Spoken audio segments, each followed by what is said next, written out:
Hello and welcome to the latest edition of Canutillo Convos, the official Canutillo ISD podcast. Today is just Dr. Galaviz and I. Just the two of us, lone wolves over here. So we are fresh off the first ever Canutillo ISD Child Nutrition Services Cookoff, Menudo Cookoff. Menudo Cookoff, first one. We had a lot of menudo today. Oh man! For those of you that may not know, Canutillo ISD is one of those districts that incorporates the local culture, the local food culture into its menu, and our cafeterias are very proud of being able to do those things, right? And one of those two things that we serve is menudo once a month on a Friday, and each cafeteria takes pride in having what they call the best menudo in Canutillo. Not only that, they serve pozole, but each cafeteria takes pride in serving the best food for all our babies, all our kids. But before we get into that, I'd like to thank our judges. Yes. Who were... Carla Mariscal, the anchor from Telemundo, came down and helped judge. And Laura Duran, the director of food services in El Paso ISD. We wanted impartial judges, right? Someone not connected to the district.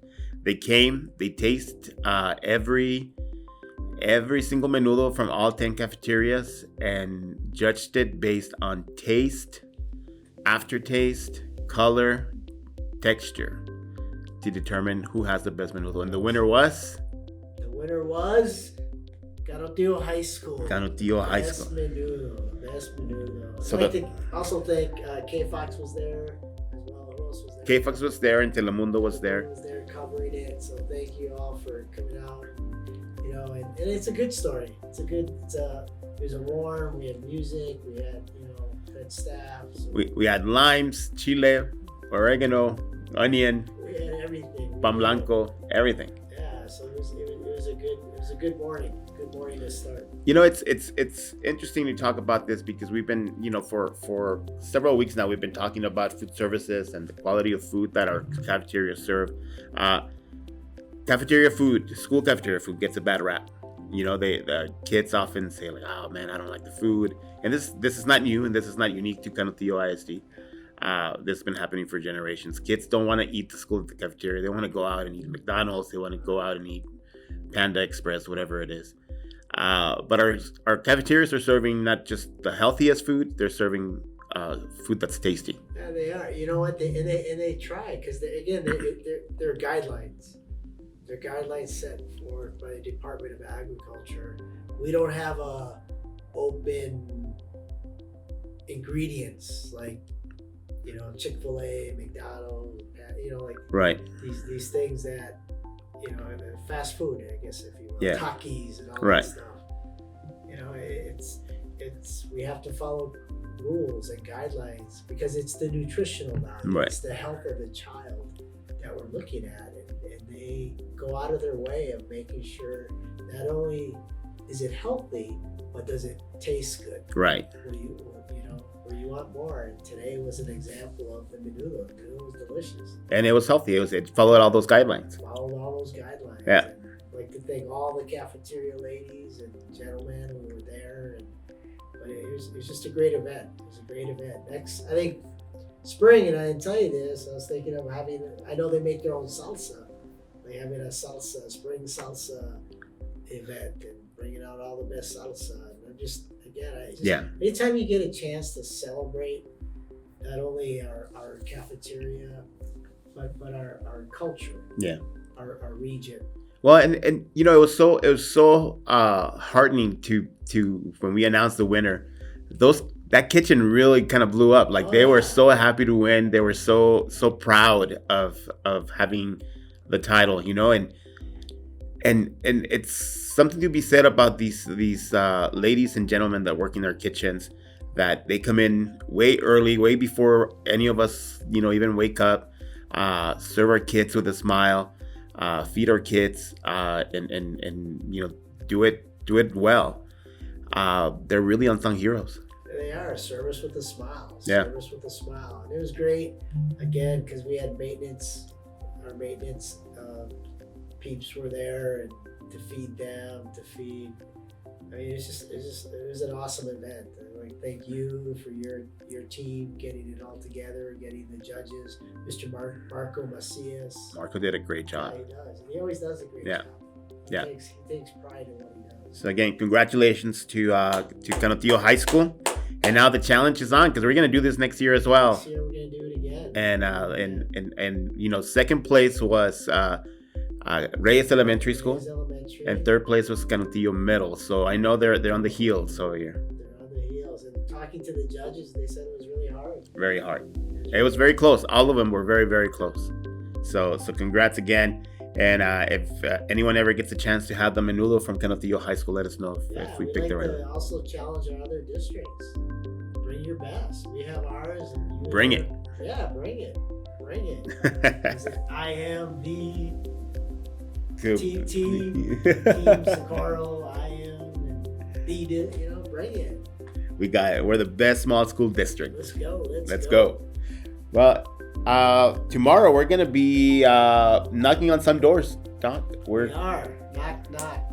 So of course we're in the midst of our informational campaign for Every Child, Every School, the Canutillo Bond, and it's time for us to start again letting people know what's the facts and figures of the bond. We're not advocating for or against, obviously.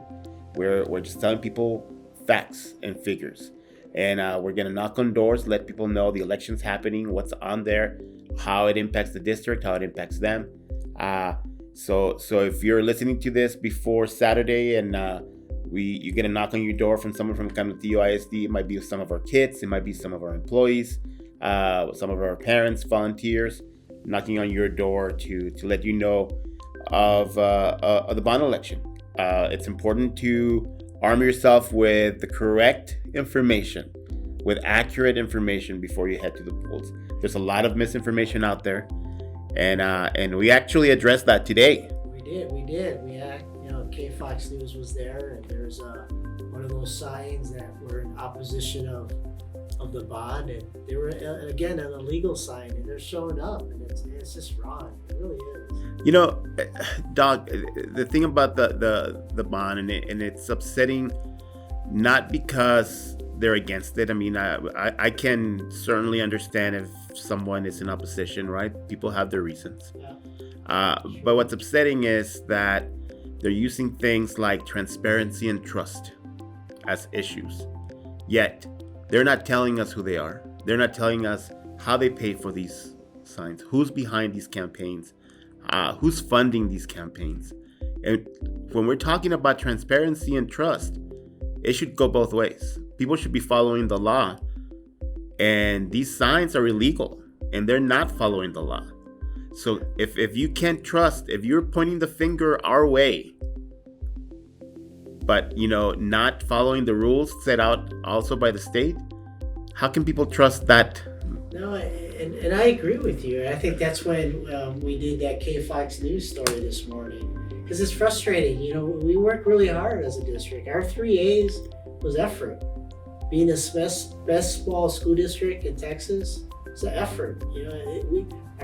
We come every day to this job, wanting to make a difference. Right. And we proposed a bond to the board. The board approved it, and we're going to go forward with what we know are. Again, we're addressing the growth. We're addressing safety and security because of the Uvalde. Right. Equity and programming, school programming. And so when they come out and they create these no signs and they hide, cowardly, right? But yet they want to preach, and I hear it, right? Voices, and our voice, and transparency and trust. They use these words that have meaning, because I served in the military. I served this flag, and I don't mind if you disagree with me. Disagree, but come out and let's have discourse. Let's talk about it. Well, that's what I found out when you were doing your interview. This resonated with me because you said, anyone that's against the bond is yet, especially these people behind these illegal signs, have yet to reach out to anyone in the district to say, let's talk about this. Let's have a conversation on why I'm against it. I have doubts. I have questions. We've had forums. We've had public meetings. How many have came? What's in forums? Yeah. Community meetings. We have certainly online presence, and they're not letting us know what their concern is or giving us an opportunity to address those concerns to see if they're valid, to see if maybe there's an explanation to their concern, and then have them make a decision. They're not showing up to the table. They're just illegally placing these signs and not telling people who they are and where they're getting their money from. Not only that, I mean, we know because we have some of our businesses here at Canutillo putting up those signs. Childcare, some restaurants. It's like, really? You're putting up and you can vote no, but come. You're a business, right? It's about community.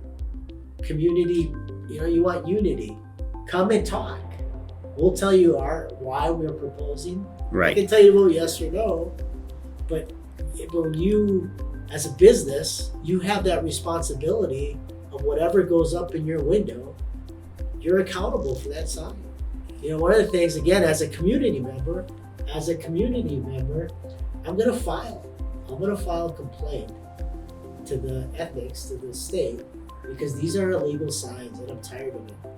I'm tired as a community member. I'm tired of standing. I know as a superintendent, there's a limitation, yeah, I have to play, but as a community member who lives in this community, who kids graduated from this community, right? No, I'm not going to take it. It's wrong. Every day, high school teachers say, I look at them, and we talk about our core values. We talk about integrity.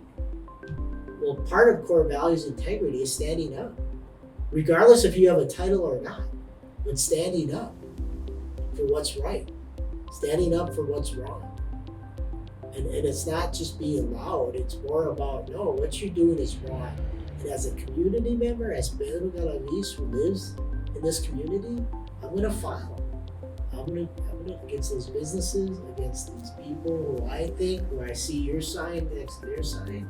If you don't want to come out, I'm going to assume and create my own story. And they're going to be my story. Because some of these signs I see at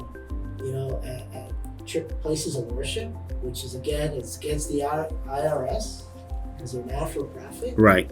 And again, and shame on those people that are putting that church to lose their non-for-profit. And I already filed on those churches, really did, as a community member. Because again, I'm tired of it. I'm tired of these loud voices. They go in our community and they talk like they're representing everyone, and they're really not. They're representing a few. And I don't mind you having to be in disagreement, but let's sit down and break bread at a table. Let's talk about it. Yeah, it's no one's asking for yes men and women, right? Like we understand disagreement, we understand diverging voices, but we don't understand is disagreement for the sake of disagreement and misinformation. Just erroneous information being out there and doing harm without any facts and figures behind it. That's why it's important for us to be knocking on these doors on Saturday, informing the public of what the facts and figures are. It's upon us to really tell the facts of this bond and to let the community make a decision on their own, not to be swayed in a way that has ill intent. You're right. There is ill intent, and the ill goes. It's not about me. I already have my degrees. You can't take nothing away from me. Right. My wife already has her degrees. You can't take nothing away from. My parents came to this country in 1954 because of what this country stands for, or maybe stood for. Maybe you know what, you can say, you can talk whatever you want, and you could, misinformation, disinformation. But again, they came in 1954 because this country stood for something. And I served, and my brothers and my family served for this country because what it stood for. It stood for what's right, it stood for democracy. It stood for standing up to bullies, standing up for injustice, standing up for, and now we have it here. And so, and again, and I have to look at my kids in the school and say, hey, be proud and let's stand up, let's do what's right. And we teach in social studies. But now we have for me, a duty and obligation to stand. Because again, like Malcolm X, right? You stand for something, or you fall for anything. Right? So yeah. And it's important to know. It's important to know that the rhetoric that's out there sometimes, we have this one person that comes to our board meetings, and so the lady who doesn't live in our community comes to our meetings and accuses us of doing things in the classroom that are just not happening. It's again misinformation, an assumption of things that are not happening. We had a teacher come to the board meeting this week and say, like, you don't know what's happening in our classrooms. You don't know our community. You don't know our community, and you don't. We are teaching the state curriculum. We're not teaching the things you say we're teaching, but you come every month and tell us that we're teaching this and teaching that, and the bottom line is what we're teaching is working. What we're teaching has made us the highest performing school district in the region. So how can you come and tell us we're doing it wrong when our kids are performing at the highest level? I mean, that doesn't add up. Well, part of is not trying to understand what I view as nonsense. Yeah. What I view as and it's disinformation, because you're doing it. It's not misinformation is like you don't really know the information. You're spouting information and you're wrong. This is disinformation because you are trying for maliciously to diss the people who are trying to do something. Yeah. So again, I've learned that this lady does it, and people do it for disinformation because you're trying to create that fear, that intimidation, and you're loud and kumbaya and that's what's crazy. Some of these people that they're worshipers and they talk Christian, they talk stuff, and it's like, I don't know where you went to. I know where I went. I know where I do that kind of other learning. Yeah, I mean, it's this lady specifically. I've approached her sometimes to tell her, well, let me talk to you about what's going on. And once I explain it, she even smiles and kind of like acknowledges that she just said it to say it up there, And to me, that's disingenuous, and it does a disservice to the community. We're working with children here. This is not an easy job. This is not a job for the faint at heart. And for someone to come and question our motives and the motives of our teachers, that come in every morning, that's just wrong. It is wrong. It's wrong. It is wrong. But again, that's part of our democracy. That's why you gotta love this country, because it's okay. It's okay. But at some point, if you're doing it just for harm, right, and you're not doing it for the betterment of society, for the betterment of our kids, in my perspective. Yeah. And you're not also coming and making an appointment with me to sit down and talk, to have, again, that discourse, then you're just doing it just to be loud. Yeah. And to be obnoxious. And certainly we're not perfect, and we welcome opportunity for growth. But at the same time, we also know that Our approach to education is sound. Our approach to education is working, and it's transforming lives here in Canutillo. Yeah, that's why we're here. Every day we're here to make our kids' lives better. Yeah. No matter where they are, no matter where they grew up, it's to make their lives better for the betterment of our society. That's our goal. That's every educator's goal. Right. And again, we all have different ways to get there, which is okay. Because again, just because my way doesn't mean it's the right way. When, like you said, we have to, by state law, we have to follow a set of TEKS. Right. Texas Essential knowledge and skills. And we all have to follow. We're not throwing things in there that just because, let's all learn about the Green Bay Packers and we're going to throw out social studies history teams. Right. And we're going to do all the history of Lambeau. No, we don't do that stuff. Yeah. Or this belief, let's be honest, this belief that we're teaching the critical race theory. I mean, that's nothing we teach. That's a college curriculum, and this perception that we are teaching kids to hate each other. I mean, that is absurd. But you know what's scary is that these people that believe that are not doing their own thinking. Yeah. They're allowing people to think for them. And so they say because this person says it, it is. Versus them thinking to say, why would a school do that? Yeah. My kids went through this school system. I don't ever remember hearing that because you're right. It is a college, higher ed concept. Right. Which is not in the TEKS. In the TEKS, Texas Essential Knowledges, because they're not in there. No. So it's just, but again, and that's what's scary because a lot of bad people in our history of this world, of our country, got people to do things because they did not think, to do harm on other people.